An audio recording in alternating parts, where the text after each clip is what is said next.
5 travelers were crossing a vast desert on foot, each clutching a hefty Lonely Planet guidebook.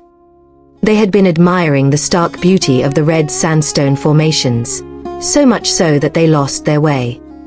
The village they were supposed to reach was nowhere in sight, though they should have arrived by now. A map is only useful when you know where you are, but once you lose your bearings, it's little more than a piece of paper. They scanned the ground for footprints of those who had gone before them, but all they found were camel tracks, heading in every possible direction. One person, who had been burying his face in the guidebook, spoke up. "We have to go left. My gut tells me that's the way. My instincts have never been wrong." He tightened his backpack straps and prepared to set off to the left. Another traveler, who had been fiddling with his shoelaces, chimed in. "No, we need to go right. I read in a book on astrology that when you're lost, going right lowers your chances of failure." The third traveler, pointing straight ahead, waved the map and said, "Forget all that mystical nonsense. When you're lost, you always go straight. Haven't you heard? The only way out of a maze is to keep going forward. If you wander off course, you'll only get more lost." As he prepared to march ahead, the fourth traveler grabbed him by the arm. "You're all too quick to rely on fate. In situations like this, the safest thing to do is retrace your steps. We need to go back the way we came." At that moment, the fifth traveler, who always played the role of the wise one, said, "Stop arguing and stepping on camel dung. Follow me, and I'll show you the way." He led the group up a nearby dune, believing he could see farther from the top. When they reached the crest of the dune, they saw a village in the distance, with a hint of greenery shimmering on the horizon. The group cheered and headed for their destination, taking what seemed like a shortcut. Now, you might prefer stories that end like this, happily and neatly tied up. But that's not how this tale truly goes. Here's what happened. The first traveler, who went left, wandered for a while but eventually crossed paths with a group of nomadic traders. Traveling with them, he got to ride camels, visit remote villages, learn the local language, and experience things money couldn't buy. The pink turban that shielded him from the sun was a gift, a reminder of his journey. The second traveler, who went right, also got lost. He battled the cold nights of the desert, fought off wild animals, and drank dew from desert plants to survive. Through these trials, he learned how to rely on himself. The once fragile mind that depended on astrology books transformed into a resilient spirit. Along the way, he even met a lifelong partner, someone with whom he shared a profound connection. The third traveler, who charged straight ahead, ended up taking a much longer route than expected. What he thought was the shortest way turned out to be a winding detour. He learned that sometimes, the longest way around is the shortest way home. Every unexpected twist in the road brought him valuable experiences he hadn't anticipated. The fourth traveler, who retraced his steps to stay safe, didn't escape adventure either. Along the way, he encountered a suspicious group of travelers who nicknamed him the Waffler.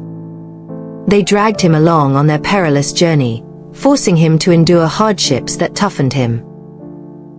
Through them, he learned how to put himself back together after being broken, both physically and mentally. As for the fifth traveler, the one who climbed the dune to see further, what became of him?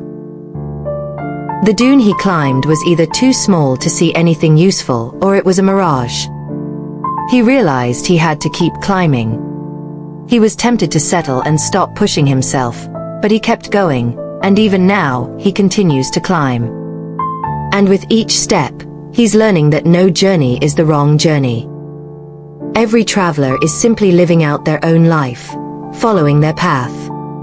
This story isn't about right or wrong. It's about each person's unique journey and the experiences they collect along the way. There's no path more valid than your own. The journey itself is the reward, no matter the destination. No matter what direction you plan to take, life will always have its plans for you. Once, I found myself on the rooftop of a guesthouse cafe, where two women were locked in a heated debate about their next destination. Eventually, they turned to me for advice, likely assuming I had some wisdom to offer.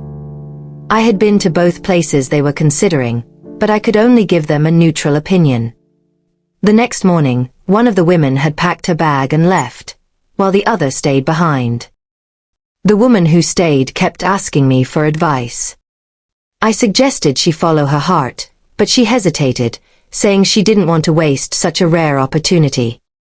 Like most people, she was hoping for a life-changing trip. I was staying at the guest house for some time, working on finishing the manuscript for my next book. One day, the friend who had left returned. She had changed so much, I barely recognized her. Her appearance and clothing were different, but what struck me most was the energy she radiated. Fresh, alive, like a gust of wind at the top of a mountain. She had traveled to Nepal and experienced an earthquake that shook not only buildings but her entire life. The farther she traveled, the more she saw and understood. One day, people might say of her, she has seen more of the world than most can imagine. Human beings can expand endlessly, as long as they don't limit themselves. I left that city soon after, so I never found out what kind of journey the two women embarked on next. But I like to think that the hesitant woman also realized that there's no such thing as a wrong journey. She likely packed her bag, tightened her straps, and set off on her path. No one looks back on their travels wishing they had spent more time hesitating. Travel is called imperfect freedom because it's filled with failures, but those failures are what shape us. If your journey doesn't include failure, it's not a real journey. While we live, we continue learning how to live. And as we travel, we continue learning how to travel. Before Dorothy could reach the Emerald City, she had to follow the yellow brick road. And before Alice could explore Wonderland, she had to fall down the rabbit hole. Life's too short to spend fighting with your thoughts. Worry is just a misuse of imagination. Travel lighter than your mind. Don't let its weight drag you down. We fail because we try to follow others without realizing that we each have our unique test to pass. The poet David Whyte once said, "If you can see the path ahead of you, it's probably not your own. It's most likely someone else's path you've mistaken for your own." You have to discover your path one step at a time. The soul thrives on the journey itself.